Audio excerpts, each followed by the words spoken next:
तो क्वेश्चन में क्या है?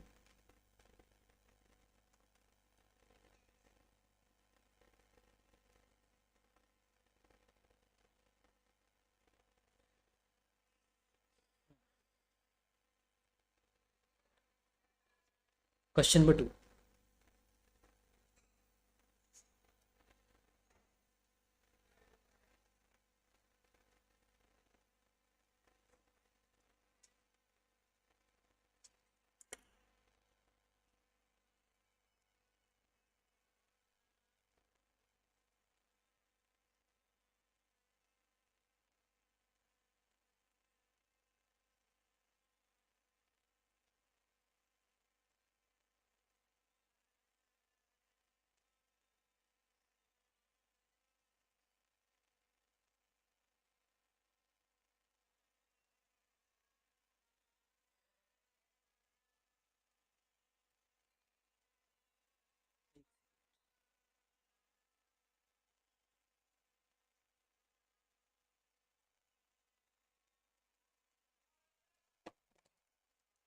The current density across the cylinder conductor of radius r varies according to the equation equal, where r is the distance from the axis. Thus, the current density is maximum at r बराबर 0, decreasing इतना इतना. Okay ठीक है. Calculate the current in terms of J0.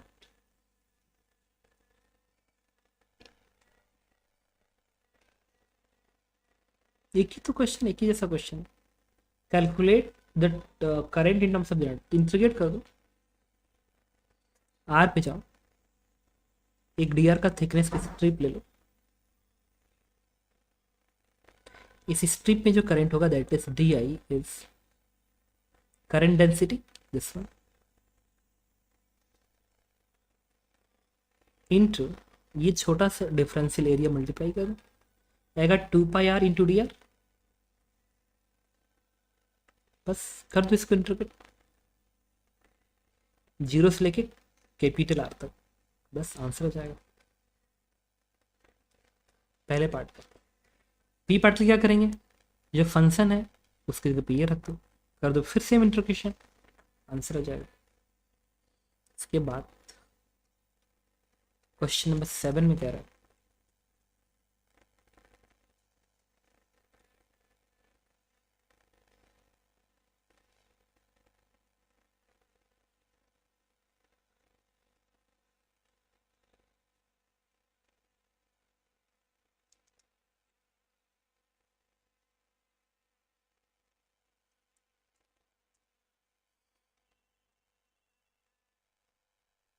पूछ रहा है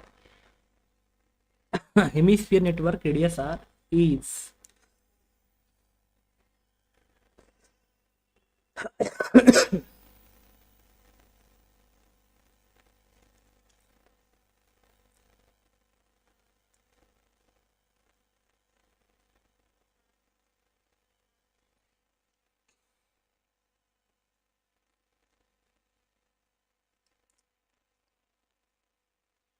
hello.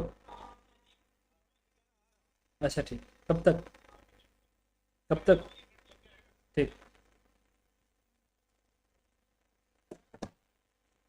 A hemisphere network of radius A is made by using the conducting wire. ठीक है. Resistance per length is smaller.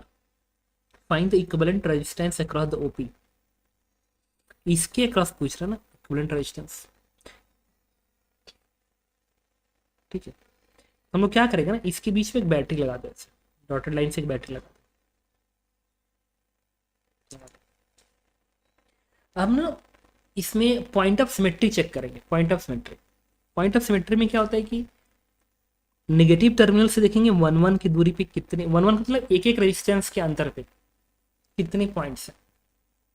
उसके बाद उन पॉइंट का डिस्टेंस हम लोग पॉजिटिव टर्मिनल से भी देखेंगे कितना.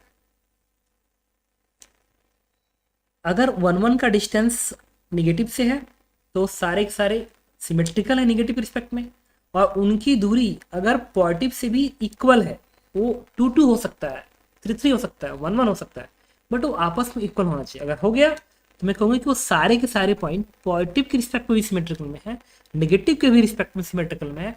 That means equi potential points. देखो अगर मैं बात करूँ पॉइंट बी की, तो इस नेगेटिव से देखो, इस नेगेटिव वाली लाइन से एक रेजिस्टेंस पे 1, एक ये, एक ये, एक ये, मतलब A B C D negative किस पे सिमेट्रिकल है? ये जो पॉजिटिव है उसके रिस्पेक्ट में जो सिमेट्रिकल देखो, दूरी 1 1 1 1 1 1 हाँ रेजिस्टेंसेस अलग है लेकिन बराबर रेजिस्टेंसेस अलग हैं बट इक्वल है ना, रेजिस्टेंसेस अलग हैं बट इक्वल है, तो सिमेट्रिकल पॉइंट है। डाउट होगा तो मुझे रोक देना। दैट मीन्स इस पॉइंट का पोटेंशियल, इस पॉइंट का पोटेंशियल, इसका पोटेंशियल, इसका पोटेंशियल बराबर होगा। और अगर इसके बाद भी ना समझ में आया तो क्या करना, मेरे प्लेलिस्ट में एक बार जाके देखना, उसमें पॉइंट ऑफ सिमेट्री कॉन्सेप्ट है, एक एक बात समझ में आ जाएगी। तो अगर ए और बी का पोटेंशियल इक्वल है, अगर ए और बी का पोटेंशियल इक्वल है,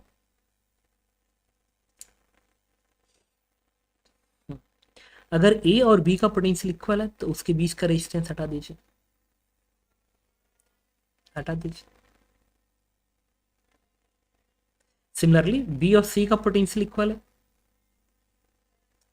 रेजिस्टेंस हटा दीजिए। अच्छा इन जनरल एक कॉन्सेप्ट होता है, ठीक है, कि अगर किसी दो पॉइंट का पोटेंशियल इक्वल है तो उनके बीच में रजिस्टर है तो उसे हटा दो, और नहीं है तो जोड़ दो।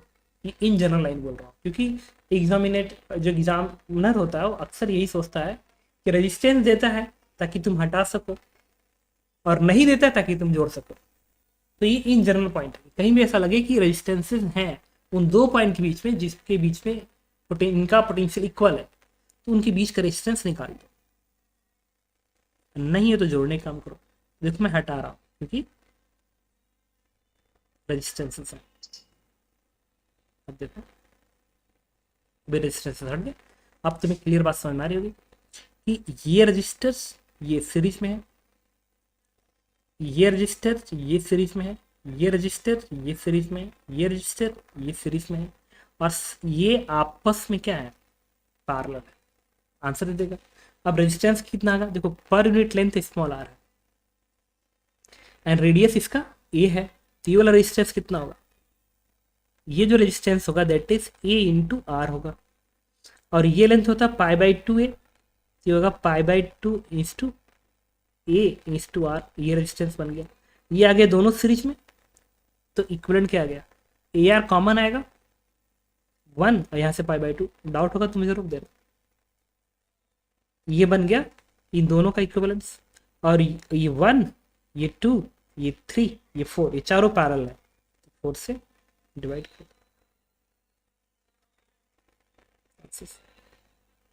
इसके बाद 7 के बाद क्वेश्चन नंबर 13 पाता हूँ, और डाउट होगा तो मुझे रोक देना। और दूसरा अगर सिमेट्री नहीं समझ में आ रही हो, जैसे point of symmetry, mirror of symmetry, ठीक है, तो कॉन्सेप्ट वीडियो में जाके देख लेना वहाँ पे इलेक्ट्रिसिटी के चैप्टर्स में। अच्छा एक चीज़ और रिपीट कर दूँ, जितने भी कॉन्सेप्ट वीडियो हैं, ठीक है, सब के सब कंप्लीट है, मेंस टू एडवांस एकदम कंप्लीट है, सफिशिएंट है। तो कोई भी चैप्टर तुम्हें लगे कि मुझे नहीं समझ में आया है तो उससे जरूर देख लेना, और उसके बाद सीधे तुम चैप्टर वाइज अटेम्प्ट करना, चैप्टर वाइज होगा, और चैप्टर वाइज करने के बाद सीधे तुम इरडो पे आ जाना, इरडो होना शुरू हो जाएगा।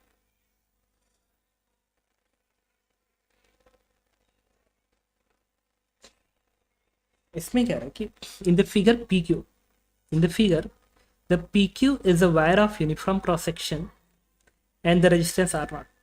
okay, लिख लो resistance इसका R0 है। A is an ideal ammeters and cell of the negligible resistance, okay, jockey J can freely slide over the PQ making the contact on its at S, okay, if the length of the wire PS is PS, okay, मतलब ये ना पूरा ऐसे यहाँ तक है, यहाँ तक, तो P S is fraction of 1 upon eta of the P Q. तो पी क्यू का लेंथ मान लो, यहाँ पे मैं लिख दे रहा हूँ, द पी क्यू का लेंथ यहाँ लिख दो, पी क्यू का लेंथ मान लो एल, दैट मीन्स जो पी एस का लेंथ रहा होगा, जो पी एस रहा होगा, पी एस ये लेंथ है, this length is 1 upon N of P Q, L upon N होना चाहिए। सिमिलरली आप एस क्यू निकाल सकते हैं, the S Q is nothing but L से घटा दो इसको, तो ये आएगा n माइनस 1 इस टू एल अपार ये बन जाएगा, ठीक है। Find the reading of ammeter, find the value of F for maximum and minimum reading of the ammeter. Okay ठीक है, तो क्या करेंगे क्वेश्चन को समझने के लिए। देखो, जब क्वेश्चन अजीब होता है ना, तो उसको उसमें से अजीब हटाना होता है ताकि इस बात को समझा जा सके। तो मुझे उसको अजीब हटाना पड़ेगा। अब मैं कैसे समझ गया कि इजी हो गया क्वेश्चन सॉल्व करना, बैटरी दोनों तरफ लगी थी, तो मैं जान गया कि सेम पोटेंशियल मेथड अप्लाई करूंगा, पोटेंशियल मेथड आंसर तुरंत दे देगा। तो इसको सिंपल सर्किट बनाते हैं। ये पी को यहाँ पे बना दो, ऐसे पी को दिखा दिया यहाँ पे, EMF E, फिर ऐसे दिखा दो। सर्किट सिंपल बना रहा हूँ, ये रेजिस्टेंस स्मॉल आर, अब पी से एक और रजिस्टर है, ऐसे जोड़ देंगे, एक और रजिस्टर ऐसे जोड़ देंगे, और ये बैटरी। अब यही पी एस है, ये क्यू है। अब ये रेजिस्टेंस रेजिस्टेंस तो लिखना होगा, आंसर दे देगा। टोटल रेजिस्टेंस क्या दिया हुआ है, आर नॉट, आर नॉट। तो आर नॉट रेजिस्टेंस लेंथ के रेशियो में जाएगा। तो अगर ये पी एस का लेंथ एल अपान एन है, तो इसका रेजिस्टेंस होना चाहिए R not upon N. Doubt होगा तो रोक देना मुझे, आर नॉट अपान एन होना चाहिए। इसका रेजिस्टेंस क्या होगा, उसी तरीके से R not N minus one upon N होना चाहिए। डाउट होगा तो रोक देना, दोनों को जोड़ोगे तो माइनस आर नॉट कट जाएगा। ठीक है, सही तो है। अब पूछ रहा है कि बताओ इससे कितना करंट फ्लो करेगा, तो यूज द नोडल मेथड। इसका पोटेंशियल जीरो मान लो, इसका क्या बोलोगे ई, यहाँ तक ई आएगा, इसका ई है, इसका क्या आएगा जीरो। इसका पोटेंशियल नहीं पता, अपने में से भी मान लो। आप थोड़ा वेट करो।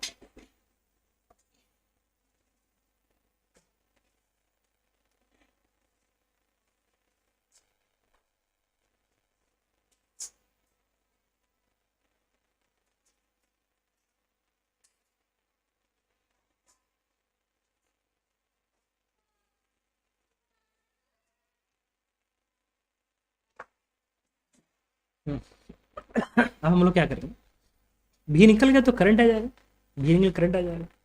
तो इस वाले पे करंट एक्यूमुलेशन जीरो कर दो।